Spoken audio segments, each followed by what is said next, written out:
Donc voilà, dans cette vidéo, on va parler des moments et torseurs dans une étude de cas. Et on va étudier le cas d'une grue et son équilibre. L'équilibre d'une grue. Donc, par équilibre d'une grue, j'entends le fait qu'elle ait un poids, c'est-à-dire une charge, et un contrepoids pour la maintenir en équilibre. Donc, je vais dessiner cette petite grue. Hop, alors, comment on va faire? On va faire comme ça.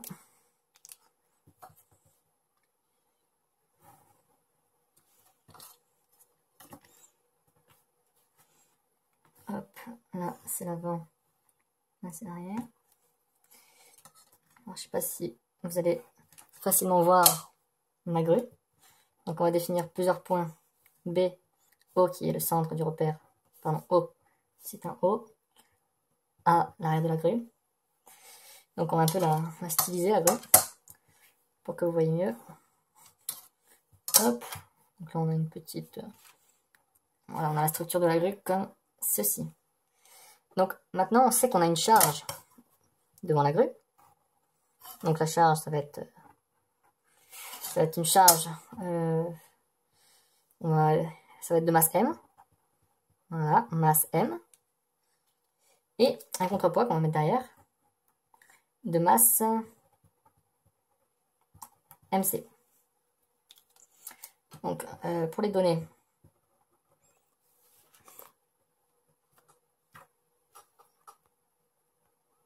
hop. Pour les données, alors on va dire que OA c'est égal à 3 mètres. Donc cette distance OA égale à 3 mètres. OB est égal à 10 mètres. Que la masse M est égale à 1500 kg. Et pour simplifier nos calculs, on va prendre G est égal à 10 newtons par kilo. Donc le repère il est sur O et le poids de la grue est négligé. Donc qu'est-ce qu'on a sur cette grue? On a un poids ici qui est le poids de la charge que la grue doit transporter, qu'on va appeler P, et on a donc pareil à l'arrière qui est donc pour le contrepoids, et on va l'appeler la force au point A, donc FA, on va l'appeler FA.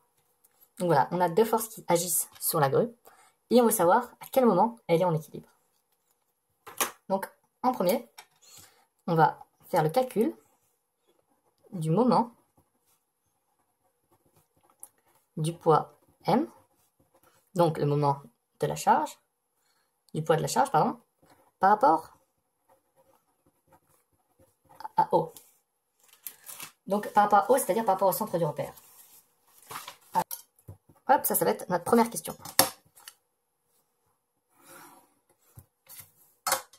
Donc en premier, qu'est-ce qu'on peut faire? On peut exprimer le torseur poids au point C. Donc le torseur poids au point C. Donc, qu'est-ce qu'on peut dire sur ce torseur qui est au point C? Alors, on peut dire que de ce côté-là, sur l'axe des X, nous n'avons absolument rien. Donc on a un 0. Sur l'axe des Y, qui est donc cet axe-là, nous avons le poids de la charge, donc moins mg. Et sur l'axe des Z, nous n'avons rien, donc 0. Ici, on a bien entendu 0, 0, 0 sur le repère R. Et donc maintenant, on va exprimer le moment du poids M par rapport à O. Donc ce moment, on va écrire comme ceci, le moment du poids par rapport à O. Il y a différentes notations, mais moi je préfère celle-ci, elle est simple. Et donc là, pour l'exprimer, on va utiliser une formule très simple. C'est la formule de Varignon. Et en fait, en connaissant l'expression du moment d'une force R en un point A, et ben, elle permet de connaître l'expression de cette même force en un point B. Donc, je vais écrire un petit rappel de la formule de Varignon. Formule de Varignon. Hop. Donc, on a notre moment de la force R en point B. Et on veut exprimer, enfin, en fonction de A, donc, est égal à MA, donc le moment de cette même force au point A, plus le vecteur BA, et on fait un produit vectoriel avec cette force R. Donc on peut aussi l'écrire de cette façon, c'est une façon plus simple. Je vais vous montrer pourquoi elle est plus simple. plus BA. Voilà, ça, c'est une formule très importante qu'il faut apprendre parce que on va souvent s'en servir. Et en fait, un moyen mémotechnique pour l'apprendre, c'est avec ces lettres-là. Si on les met à la suite, on a le mot babar. Donc on appelle ça la formule de Varignon. Et aussi babar. C'est un moyen mémotechnique. Donc, on va l'appliquer dans notre cas. Donc, le moment du poids en 0, donc en haut, pardon, le moment du poids en haut est égal au moment du poids, du coup, nous, c'est en C, le point C qu'on va mettre ici, en C du poids, comme ici. Là, on avait le moment de la force R en B est égal au moment de la force R en A, et bien le moment en 0 et le moment en C, plus donc le vecteur OC. Et là, c'est notre force qui s'appelle pas R dans notre cas, mais qui s'appelle P. Donc, on met P ici. Et donc, qu'est-ce que ça vaut ça? Eh bien, le moment du poids en C, eh bien, on sait qu'il est nul parce qu'on n'a pas de rotation au point de la masse, quoi. On n'a pas, ça me paraît logique, on n'a pas de rotation. OC, sur l'axe des X, nous avons OB qui est égal à 10, donc on va écrire 10. Sur l'axe des Y, nous avons BC qui est inconnu, qu'on va appeler X. Et sur l'axe des Z, on a 0. Et là, hop, on va réécrire ce qu'on avait écrit tout à l'heure. Donc P, on sait que c'est 0, moins mg, 0. Donc c'est donc la force, on sait qu'elle est présente que sur l'axe des Y, l'axe vertical. Donc alors pour faire voilà, on va un peu détailler notre calcul. Ça va être un petit rappel sur le produit vectoriel. Donc, comme on sait comment on calcule ça, on barre la première ligne et on réécrit en dessous. Deux lignes, hop. On fait la croix sans oublier le signe négatif. Donc ça fait x fois 0 moins, hop, x moins 0 moins 0 fois moins mg. Ce qui donne bien sûr 0. Ensuite, 0 fois 0 moins 10. 0 fois 0 moins 10 fois 0. Donc ce qui donne aussi 0.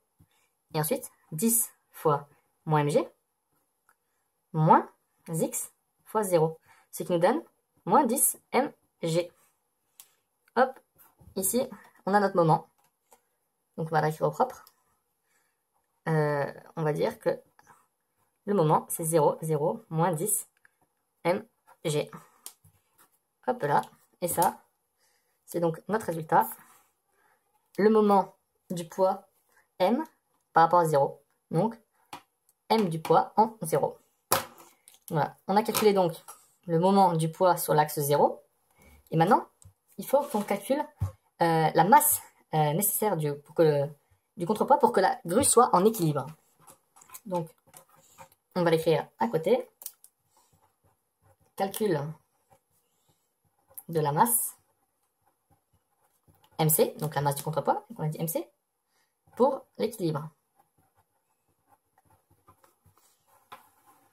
Hop là. Donc là, on va définir la force FA. Donc FA, on sait que sur l'axe des Y, c'est égal à moins MC fois G. M fois G, pardon. Si on est direct sur les Y, mais on va déjà juste écrire ça. Donc, en utilisant la formule de Varignon, qu'est-ce qu'on peut dire sur le moment en haut de la force FA? Eh bien, c'est égal au moment en A de la force FA, plus OAA, le vecteur, donc OA, vectoriel, la force FA. Hop là.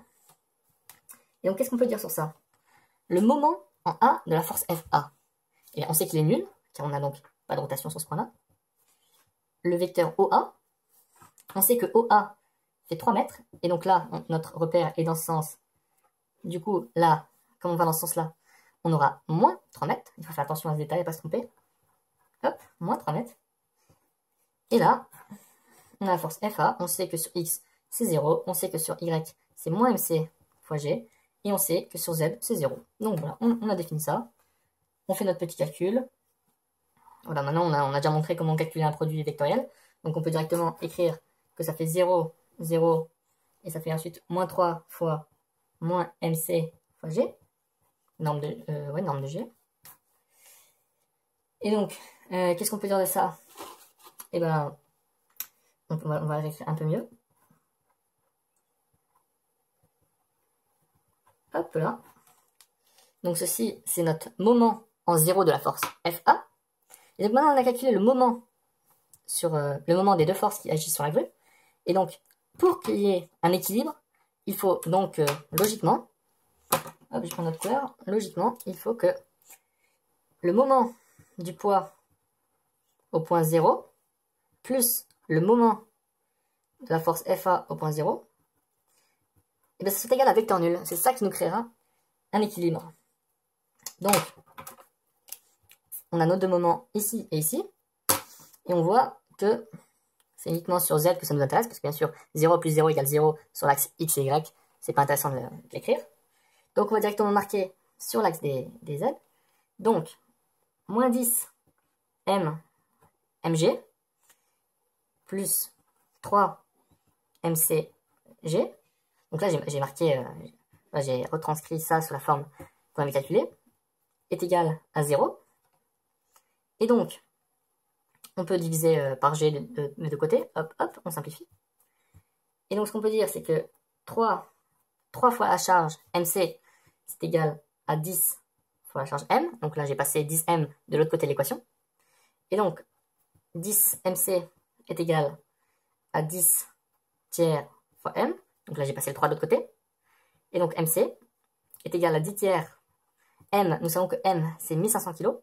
Donc 1500. Et donc, c'est égal à 5000 kg. Hop. On a notre dernier calcul ici. Et notre résultat. Donc, il faut que notre contrepoids fasse 500 kg pour que lorsque nous soulevons la charge M, nous avons la charge M au bout de la grue, on soit dans un équilibre. Donc, je rappelle ce qu'on a calculé. On a calculé le moment du poids par rapport à 0, le moment de la force par rapport à 0.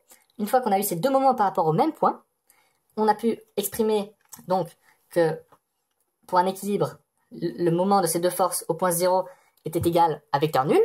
Et donc, grâce à cela, on a pu calculer la masse MC, la masse du contrepoids, qui est de 5000 kg, pour la soulever de la charge de 1500 kg.